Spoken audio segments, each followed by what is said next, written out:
아직 계좌에 남아있는 현금 쓸모없을까? 무용지용의 투자법.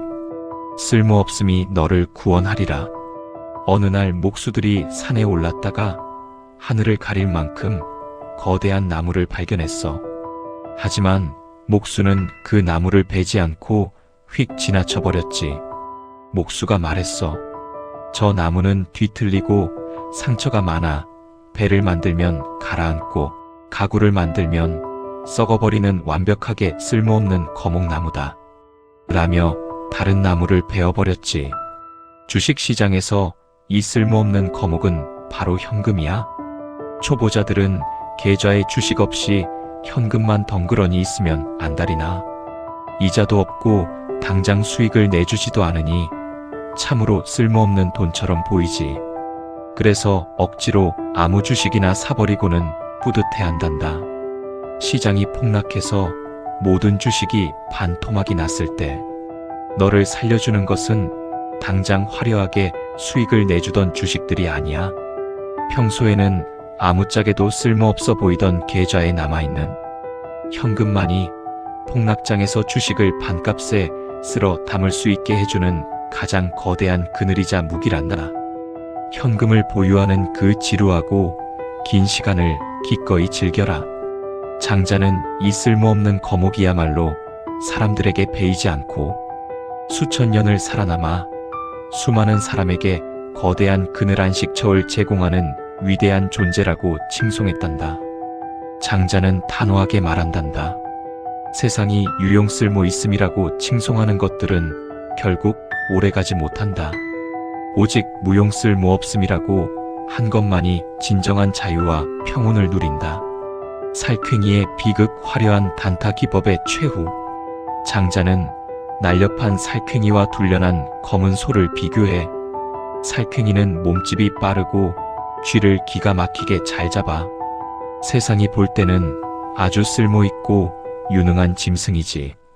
하지만 너무 날뛰며 여기저기 쏘아다니다가 결국 사냥꾼의 덫에 걸리는 일이 빈번하지. 반면 거대한 검은 소는 쥐 한 마리 잡지 못할 만큼 멍청하고 쓸모없어 보이지만 그 누구도 그 소를 사냥하려 들지 않아 평화롭게 제 수명을 다한단다. 매일 호가창을 보며 어제는 A 테마주에서 20% 먹고 오늘은 B 테마주에서 50% 먹었다. 라고 자랑하는 단타 투자자들은 날렵한 살쾡이와 같아. 그들은 자신의 유능함 쓸모있음을 과신하며 매일 시장을 휘젓고 다니지만 결국 한 번의 거대한 폭락장덫을 만나 전 재산을 잃고 파멸한단다. 진정한 사냥꾼은 살쾡이처럼 날뛰지 않아. 묵직하고 미련해 보일지언정 검은 소처럼 안전마진이 확보된 우량주를 쥐고 수년의 시간을 묵묵히 버텨내는 자만이 최후의 승자가 된단다. 남들이 너를 미련하고 쓸모없는 투자자라고 비웃게 내버려 두어라. 억지로 뼈를 치지 마라. 포정해우의 투자법. 위나라의 왕이 소를 잡는 백정포정을 보고 감탄했어. 그의 칼질은 마치 음악에 맞춰 춤을 추듯 부드러웠지. 왕이 비결을 묻자 포정이 답했어. 초보자는 소를 통째로 보고 억지로 뼈와 고기를 자르려 하니 한 달 만에 칼이 부러집니다. 하지만 저는 소의 구조 본질을 꿰뚫어 봅니다. 뼈와 뼈 사이에는 빈 공간 틈이 있습니다. 제 칼날은 그 빈틈을 따라 물 흐르듯 미끄러져 들어갈 뿐입니다. 그래서 제 칼은 19년이 지났어도 방금 숫돌에 간 것처럼 날카롭습니다. 단타 투기꾼들은 억지로 수익을 내려고 매일 뼈 시장을 향해 칼을 내리쳐.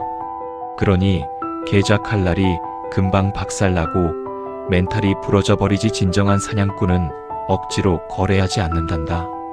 기업의 가치를 철저히 분석하고 기다리다가 시장과 대중이 공포에 질려 훌륭한 주식을 반값에 던질 때 생기는 그 거대한 빈틈을 향해 조용히 칼매수를 밀어넣을 뿐이야.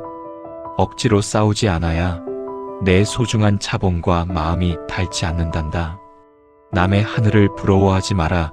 각자의 크기. 장자는 9만 리를 날아가는 거대한 붕새와 나뭇가지를 오가는 작은 새를 비교해. 작은 새들은 붕새를 비웃고 붕새는 작은 새를 비웃어. 장자는 누가 더 훌륭하다고 말하지 않아. 그저 세상에는 각자의 날개 크기가 있고 각자의 하늘이 있을 뿐이다라고 말하지. 친구는 수익률 100%를 벌었다고 자랑하고 동료는 급등주를 타서 외제차를 샀다고 해. 그럴 때마다 내가 묵묵히 모아가고 있는 우량주의 10% 수익이 작고 초라해 보일 수 있어. 하지만 사랑하는 사람아, 남의 하늘을 부러워하며 내 날개를 억지로 찢지 마라. 그들은 그들만의 위험한 돌풍을 타고 날아가는 것이고 너는 너만의 안전하고 단단한 바람을 타고 날아가는 중이야. 내 중심이 단단하다면 남과 나를 비교할 이유가 전혀 없단다. 마음을 텅 비워라. 좌망의 기술 장자의 제자 아내가 어느 날 스승에게 찾아와 스승님의 가르침 덕분에 저는 지식도 잊고 영리함도 버리고 제 몸마저 잊은 채 거대한 자연의 흐름과 하나가 되었습니다. 저는 이제 좌망 앉아서 모든 것을 잊음을 깨달았습니다라며 감사 인사를 했어. 장자가 말하는 좌망은 아무것도 안 하는 멍청이가 되라는 뜻이 아니야. 나를 옥죄고 있던 집착과 불안을 완전히 내려놓은 상태를 말한단다. 주식을 사고 나서 내일 떨어지면 어떡하지? 저 뉴스는 악재인가? 라며 불안에 떠는 것은 내 마음의 방에 쓰레기를 가득 채우는 것과 같아. 장자는 텅 빈 방내면의 고요에 비로소 밝은 빛이 들어온다고 했어. 내가 스스로 이해할 수 있는 위대한 기업을 샀다면 그 주식을 샀다는 사실마저 잊어버려라. 스마트폰에서 증권 앱을 지우고 호가창을 잊고 일상의 평화로 돌아가렴? 내 마음을 텅 비워야 비로소 복리라는 거대한 빛이 내 계좌를 채워주기 시작할 거야. 사랑하는 사람아, 투자는 있는 힘껏 주먹을 쥐고 싸우는 전쟁이 아니라 물 위에 누워 자연스럽게 흘러가는 수영과도 같단다. 투자의 세계에서 매일 쉴 새 없이 사고 파는 부지런함은 미덕이 아니라 계좌를 죽이는 맹독이다. 세상이 쓸모없다고 비웃는 그 지루한 기다림의 시간만이 너에게 압도적인 부의 그늘을 만들어줄 것이다.